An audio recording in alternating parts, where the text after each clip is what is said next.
Hello everybody and welcome to the Quilter's Apothecary. I've been getting a lot of requests about how I load my quilts on the Innova.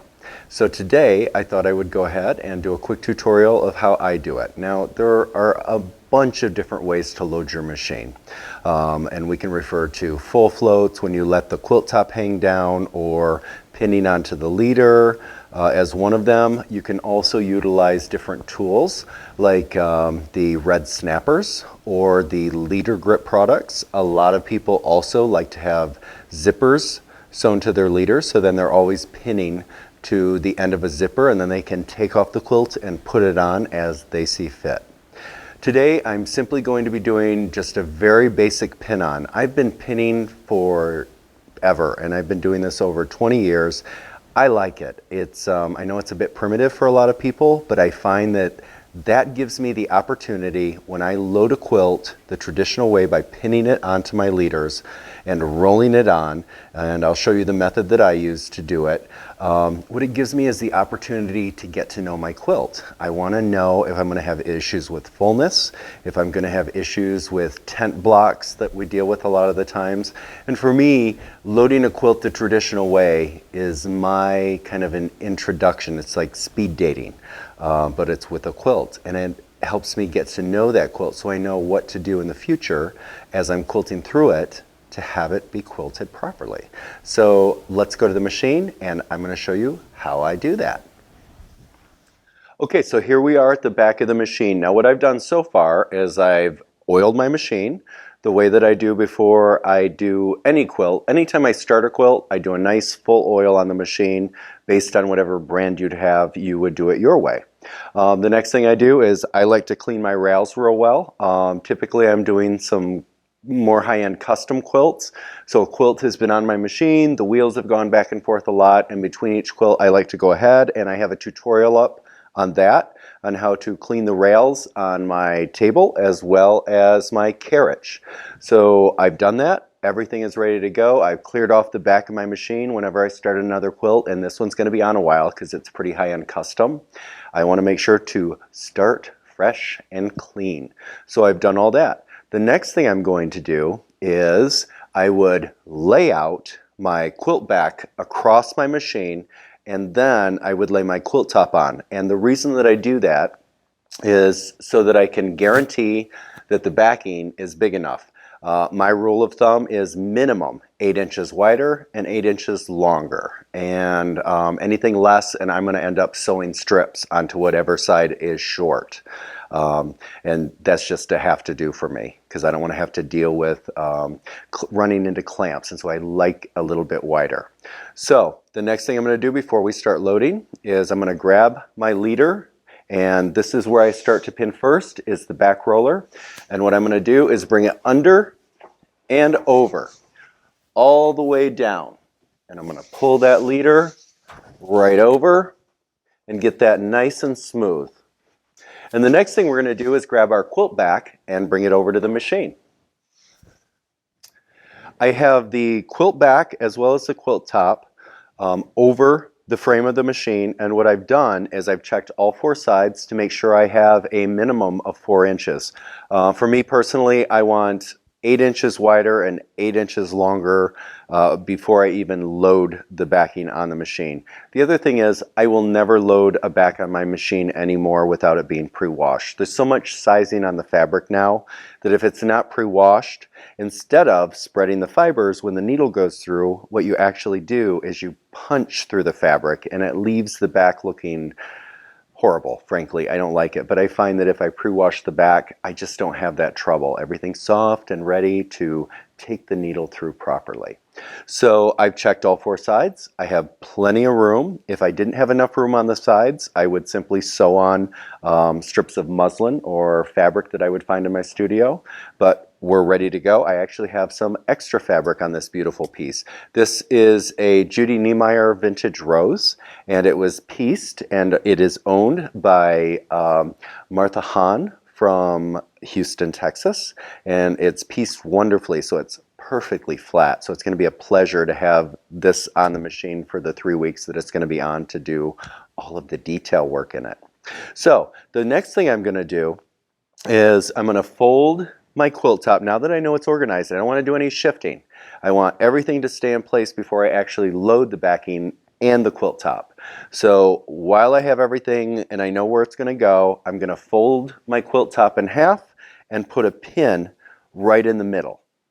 And what I do is I have different colored pins. I'm just using the flower head pins. So I have a system that I use white for top and bottom. And then if I'm going to mark the sides, like let's say I'm going to do a border treatment that I need to know where the middle of the sides is at, then I would go ahead and I would fold the sides and I would use a different color pin so that when I go to load my quilt top, I'm not going to get confused and load it turned around. And you have to kind of figure out your own system for that. So again, I fold in half. I've located the bottom and top.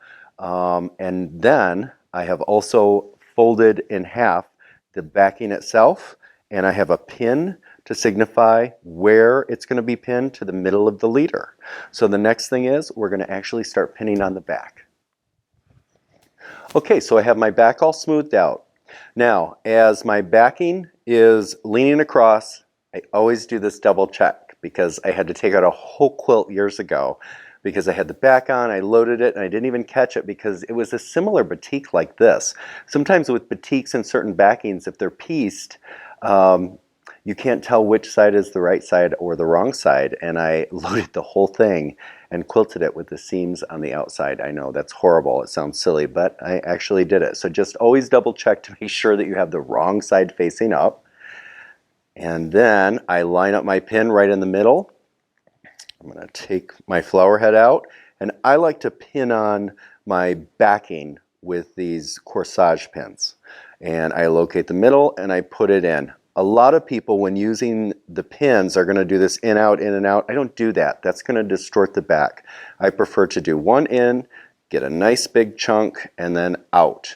Now, as I work my way from the center out to this edge, which is what I'm going to do, and then when I finish that, I'm going to work my way from the center out to this edge. What I want to do is I'm going to skip. I don't do head to tail. I think that takes in and causes fullness and ruffling in the edges. So I like to go every few inches with no pin and then hit with the next pin. So it keeps that quilt backing nice and smooth. And I'm going to work my way right down to the end. Line it up. Now, when I'm doing this, I line it up. I have my finger. The edge of the back goes right to the edge of the leader. And as I do that, and I slide my finger down, I do not stretch this fabric. I want to make sure it's nice and smooth. If I notice any fullness, I want to work it in evenly. Now with this one, I don't have any of that. Line it up, pin, line it up, go about 1.5 inches, 2 inches away. It's just an eyeball thing.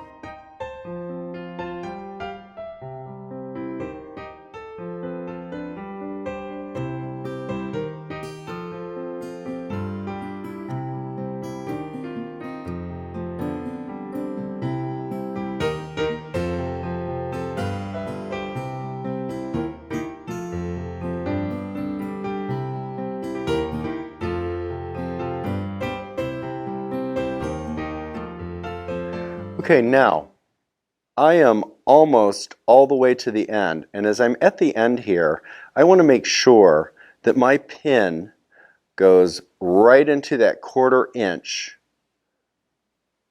just before the backing ends. And that way I know that it's nice and stable and it's not going to flip up on me. So now once I get that done, I'm going to come down and we're going to start in the middle again, and I'm going to work my way out to the edge.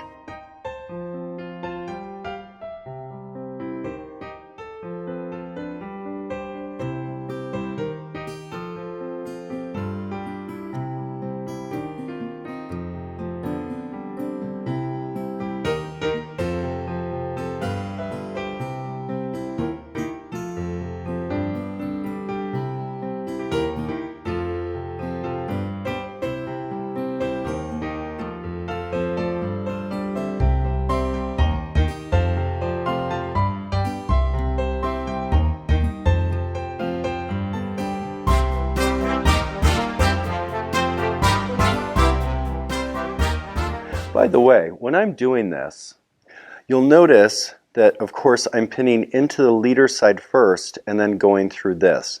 One of the reasons that I like to do that is because when this gets rolled up, the pins are inside the roll. I'm not going to be rubbing my hands across and nailing my hand with the pins. So that's another reason that I like to do it this way. Now I'm almost to the edge, and again, I want to make sure that that pin is right within a 1/4 inch of the edge of that quilt.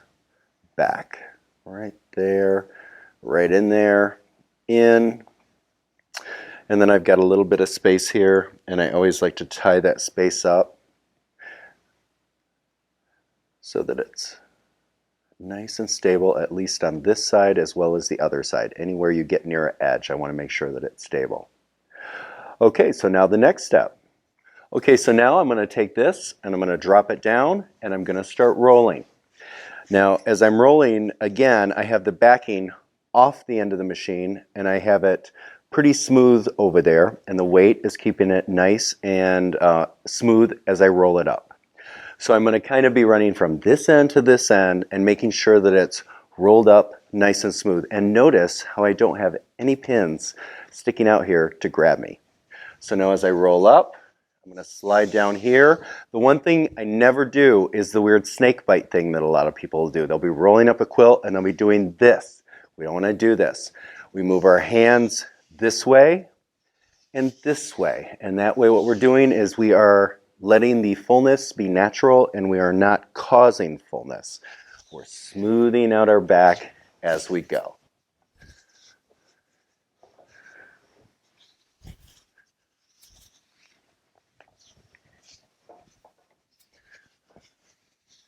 Now this time, as I'm rolling this quilt up, I actually have my seams not perpendicular to the leaders. They're actually going down lengthwise. And with that, I want to make sure as I come to the seams to keep those nice and smooth. Typically when people piece their backs, they will tend to do a little bit of stretching so these can be a little stretched out. I find that actually probably about 75% of the time. So as I'm rolling this up, I'm just coming to where those seams are, and that is the only exception that I will have to the snake bite thing. I just want to make sure that these aren't being puckered in and sucked up into the fullness of the relaxed fabric.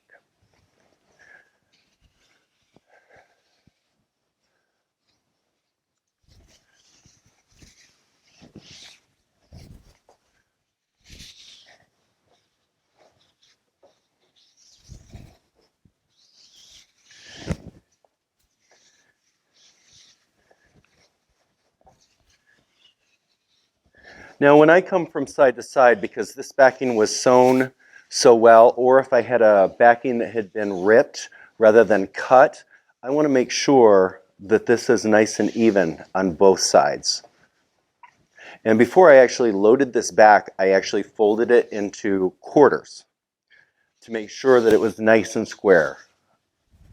You know, you can't always depend that a backing is going to be square, and you can do your best to square it, and sometimes you just end up dealing with what they give you. And that's part of what we do. You make it work, which is why I tend to like a little bit extra fabric in my backings. Okay, so I'm pretty well rolled. Now I'm going to go to the other side and I'm going to pin on the bottom portion of my backing. Okay, so now I'm just going to take this and I'm going to just let it drop down into the gutter of the table here. And this is my backing roller from the other side. And now what I'm going to do is I'm going to take this and I'm going to drop it down like this. Both directions. And then I'm going to grab my backing, bring it up and over, and pull it. And I like to pull it so that the edge rests right against this leader. And remember, double check that you have the right leader. You don't want to pin it to the quilt top leader. So in all these years, I think I've done it probably about 10 or 15 times. So it's going to happen, but you'll start to get that muscle memory of how not to let it happen. And that is double check everything as you work. Bring this down. Now, because I let it rest when I dropped it down there, it straightened itself out. Now as I pull back, here's once in a while what you're going to find with a lot of the backings that have been pieced or ripped. And sometimes when people rip both sides of their backing, because a lot of the shops do not rip, they actually cut, and so it's hard to have a nice square back. What a lot of people will do is when they rip, the fabric is not going to stay on grain. What it'll do is, even though it's even and perfect, it does this through the rip. And so what you do is, if you notice when you fold it in quarters that it's a little off and it's not perfectly square if both sides have been ripped, what I do is, let's say this is the backing, I'll have Rich grab this top part and I'll grab this bottom part so it's on the diagonal like this, and then I'll have him pull this end and I will pull the bottom end, and what it does is it pulls it back into square, and then that way it's nice and even on your machine.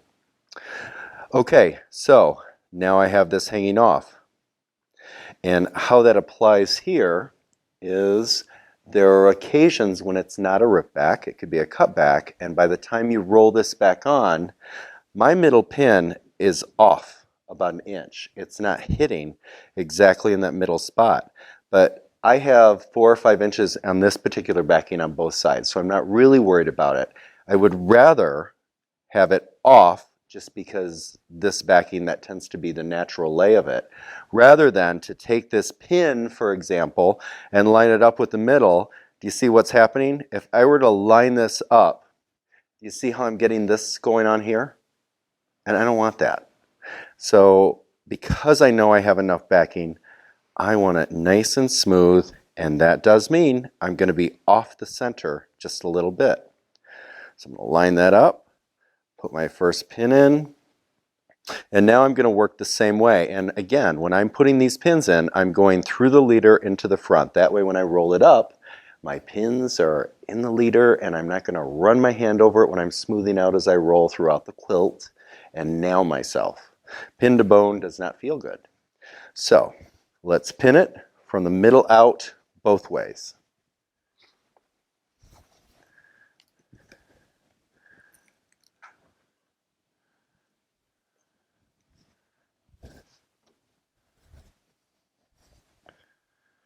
Again, I line up that fabric, smooth my hand down, and pin. Line up the fabric, line it, make sure I'm not stretching all the way down to the end. And again, I leave about 1.5 inches to 2 inches of space.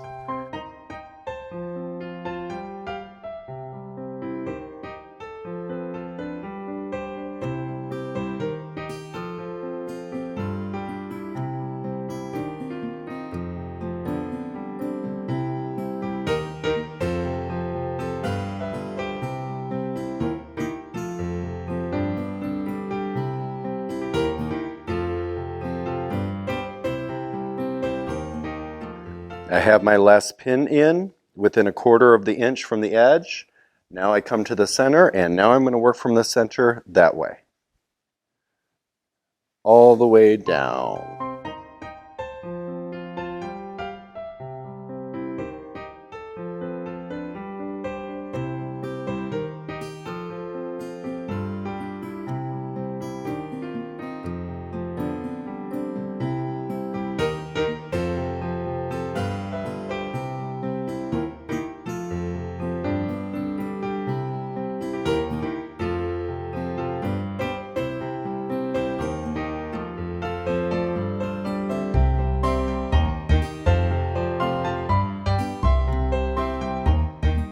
I'm going to drop that down into the table gutter.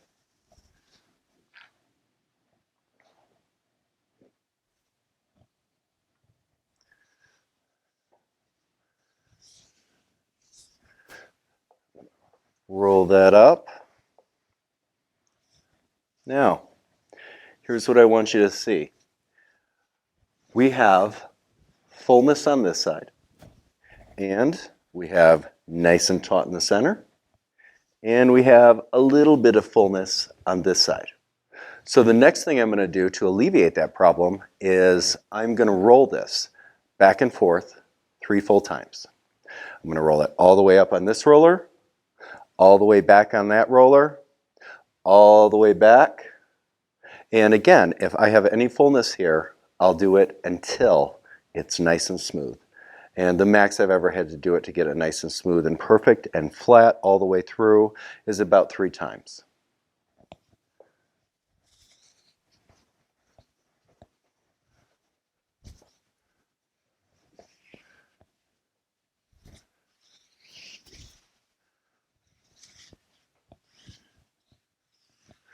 Okay, so that was my 3rd time, and you can see the back is nice and smooth. I've got a nice flat back, and now I'm ready to load my quilt top. And I do load my quilt top before I put my batting in. Okay, so now I have my quilt top over the machine. I've got that lined up. I'm centered with my pin that I put in there. And let me take off my leader clamps. I like to have my leader clamps on when I'm not using the machine. That way things don't get caught in the roller. And as I'm rolling up the back, nothing gets wound in.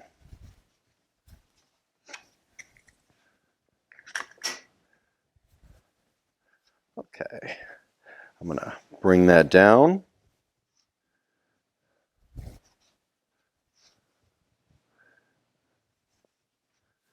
And for my quilt top, I like to use flower head pins. I find that they're a little more gentle, and as they roll up, it distorts the quilt top less.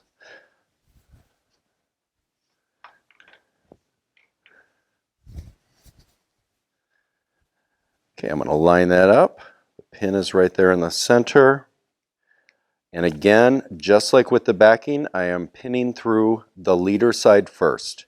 That way when I roll it up, the pins are in the leader. And I work my way from the center out. And just like when we loaded the backing fabric, I slide down. I go about an inch, 1.5 inches before I put my pin in. I keep my edge of my quilt top right on the edge of my leader. That keeps my quilt nice and square.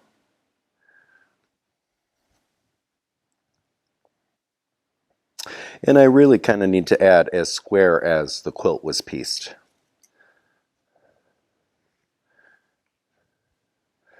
There are things we have no control over, and that is one of them. I always remind my clients, if you bring me an hourglass shaped quilt, you're going to get one back. Not everything quilts out, it quilts in.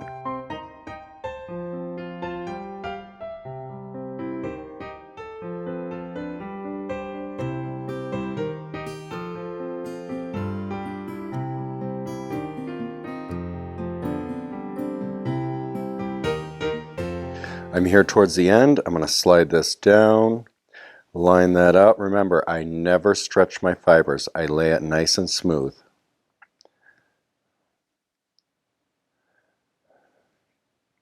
Unless what? The only exception to that would be this. Let's say when I was doing my take-in, when I actually took in the quilt, what I always like to do once I take a quilt top in is, and it's usually while the client is there unless it's been shipped to me, and then what I'll do is if it's been shipped to me, I try to within 48 hours go ahead, take the quilt out, and I inspect it. I would take this quilt top and I would fold it in quarters to see how square it was. And if it's an hourglass quilt, what I would know then is that along the edges where it does that I'm going to have a little bit longer here, and as I roll this onto the leader, I'll know that there's going to be a little bit of give on both sides. And again, even though I'm going to stretch that just a little, when I say stretch, I use that term pretty lightly. I don't stretch, so that it's straight on as I load it. There's still going to be a little bit of hourglass because I don't want to quilt that stretched into shape. And then if they hang it at a show, what'll happen is those edges where I've stretched it are going to boing right out, and it's going to start to bowl a little bit. So again, like I said, when I receive a quilt, I want to fold it in quarters to know kind of what I'm going to be dealing with. In this case, I know that when I roll this on, as you're going to see, it's going to be almost exactly perfect because she's an amazing piecer. But if I noticed that there was a little bit of hourglassing going on as I would be loading this quilt top, I would make sure not only not to stretch it, but actually just a smidge of fullness as I'm pinning, kind of work it through evenly so that I can kind of help a little bit with that stretched fabric that can end up being pieced into our clients' quilts when they piece them. Okay, we're going to go back to the middle and we're going to work our way out from the middle to the other edge.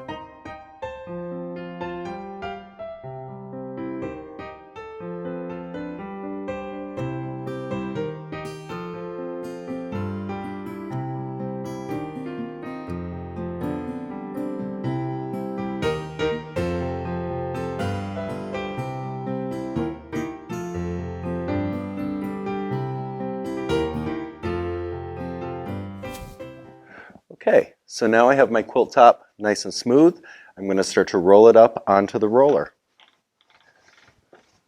Now, as I'm doing this, one of the things that I want to point out is that I have no batting loaded on here yet.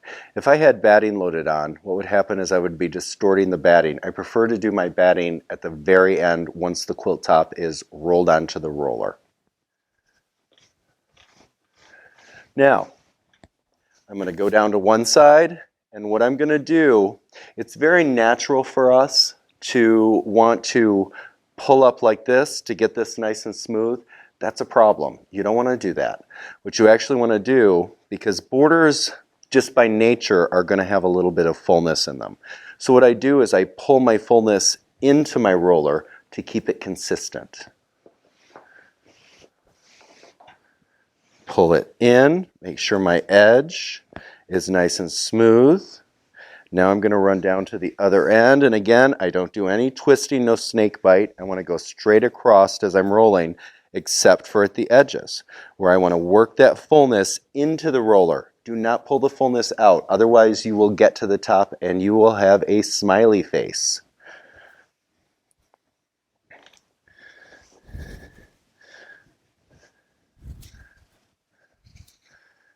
I'm checking for tucks. This is where, if I did have any hourglassing going on, I would want to center it. So if I had a little bit of stuff going on here where it was going in, I'd want to make sure that on this end, I would have that going on. So you keep it centered, and that quilt would be as square as you could possibly get it. I don't have a lot of that going on with this quilt, but I am working in my fullness.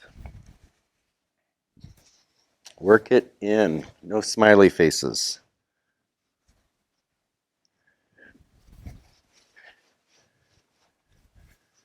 Now, I just drop it down, get it out of the way.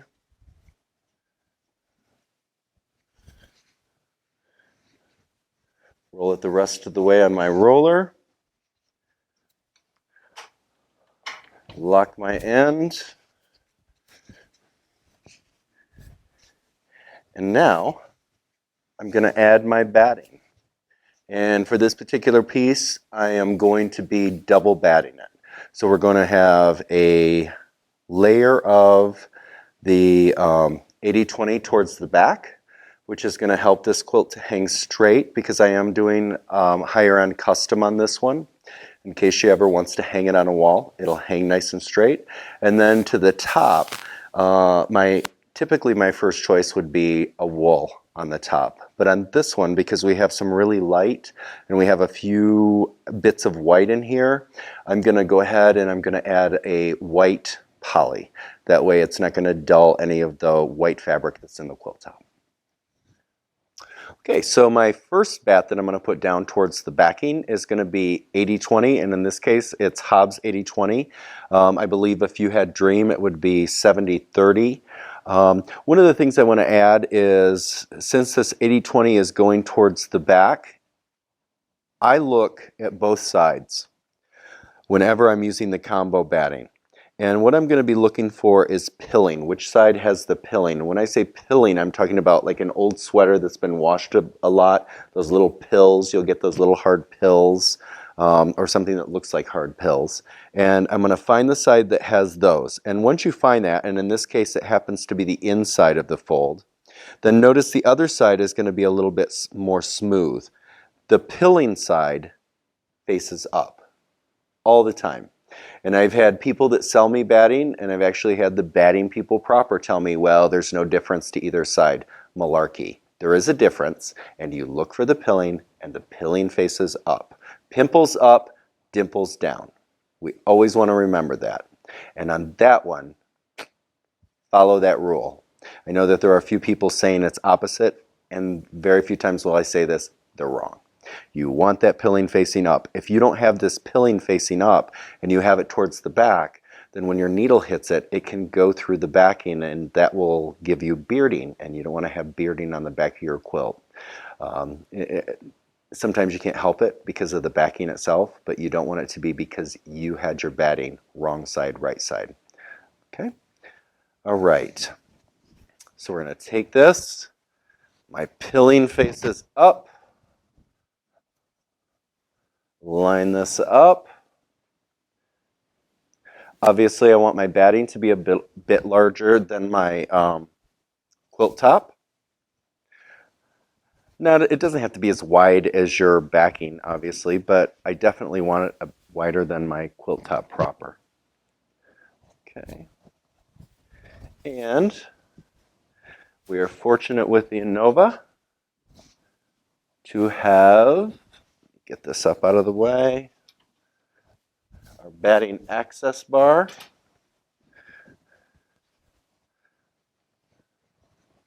Drop this down.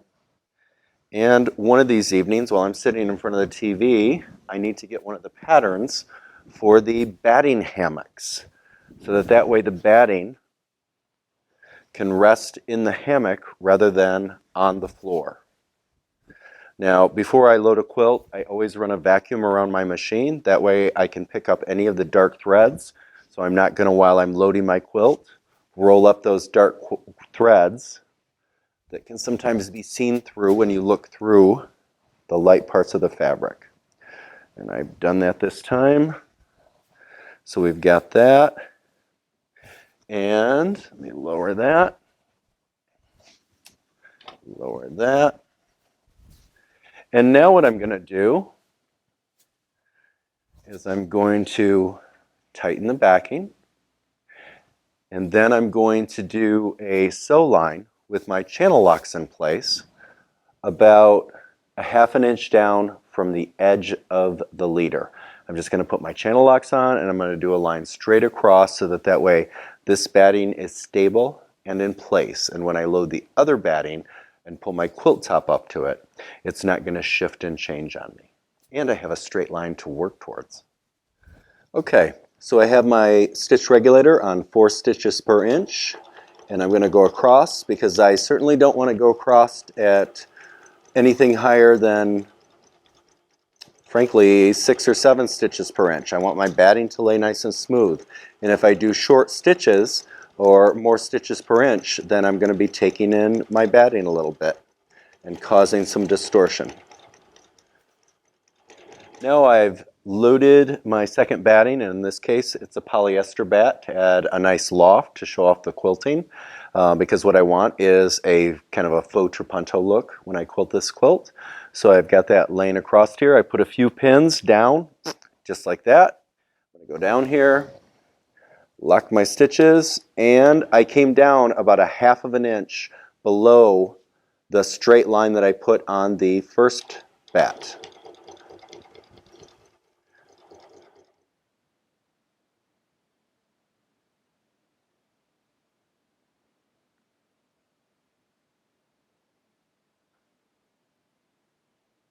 Okay, so that shot right there shows you, remember our leaders, no matter what kind of leaders you have, whether you have gotten them from Innova proper or whether you have made your own, leaders are fabric and you can't trust that leader to be a straight line.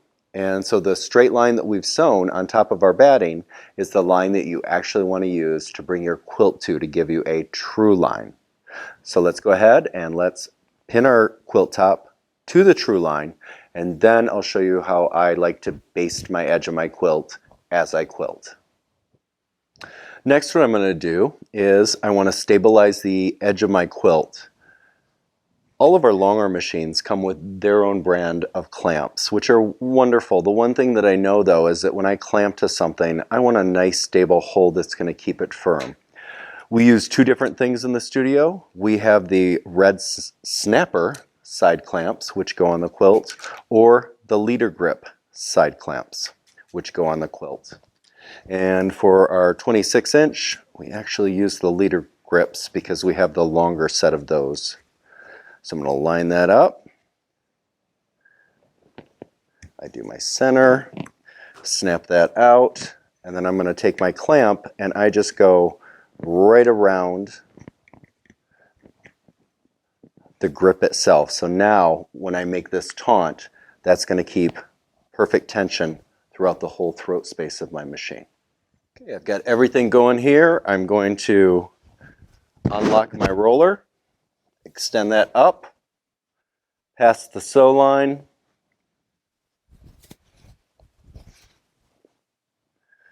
roll it back, and then I'm going to line it up right up to the line. And again, I know that I have loaded it on my roller nice and straight. My middle pin might not line up right in that middle. It all depends on the quilt top piecing itself. What I'm looking for is nice smooth lines, and I'm seeing that. I line up my edge, and in this case that lined up pretty darn close to that middle. It's off like 1/4 of an inch, and I'm gonna trust the true of the smoothness. Now I'm going to pop over to the other side. I'm going to put a pin in the middle, and then I'm going to put a pin on both sides, and then I'm going to put a pin in between there, so that way when I sew down baste the edge of my quilt, I know that everything's lined up perfect.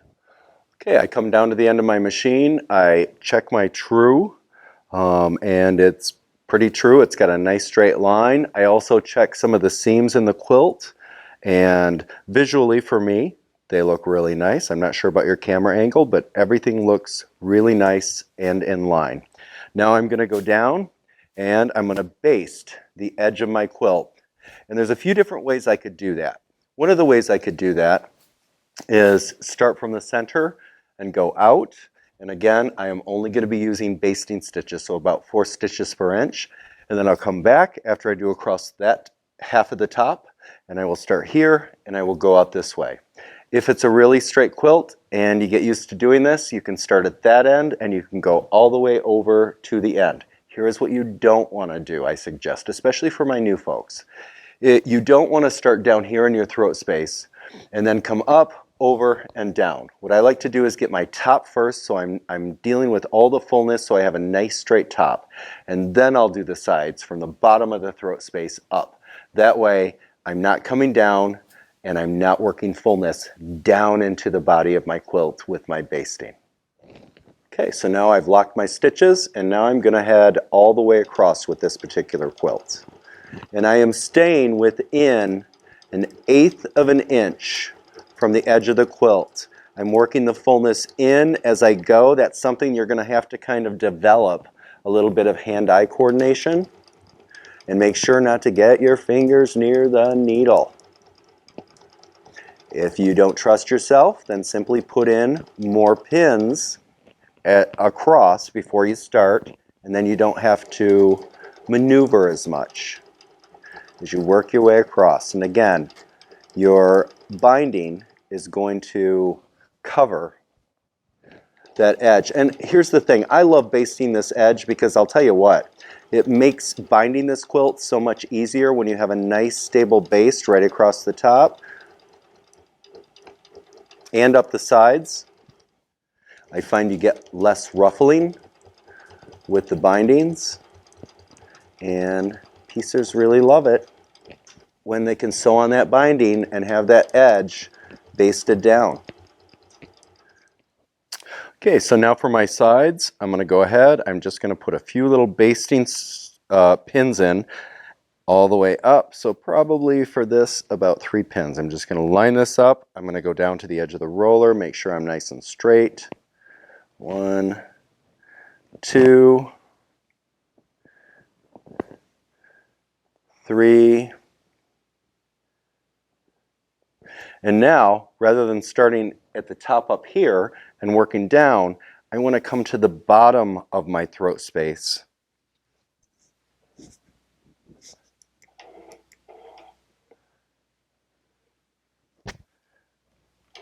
Lock my stitches. And then I'm going to head up. And again, I'm going about 1/8 of an inch in from the edge. And now I'm easing fullness in every roll so that way I'm not pushing fullness down toward the top.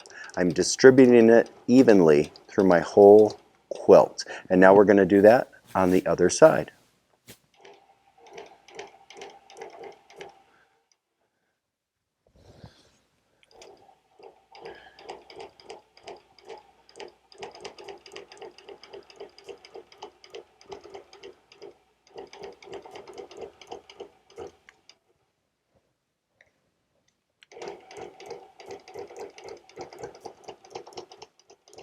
Okay, so now my next step would be to do my ditch work between the body and the main border of the quilt. That way I'm going to stabilize that before I start doing the work in the border itself. And then as I move down the quilt, what I would do is every time I roll, as I do my quilting down the quilt, I would then go ahead and before I start anything, I'm going to baste from the bottom of the throat space up so that every edge of this quilt, the edge is basted down as I quilt down the whole quilt. And obviously there are many different ways to do that next. You can do all of the quilting in the whole throat space before you roll. Some people will go ahead and do their ditch work and then add a little bit of basting stitches in the big open areas and roll, and then ditch down the whole thing and then come back and do their filler work. And no matter what way you do it, this is how I load a quilt, and this is how I keep my edges basted as I work my way down. I hope that helps for some of you that like to do it this traditional way. So there we go. Have a wonderful time quilting and be good to each other. What do you think about that, girl? You know, I gotta train you how to do this.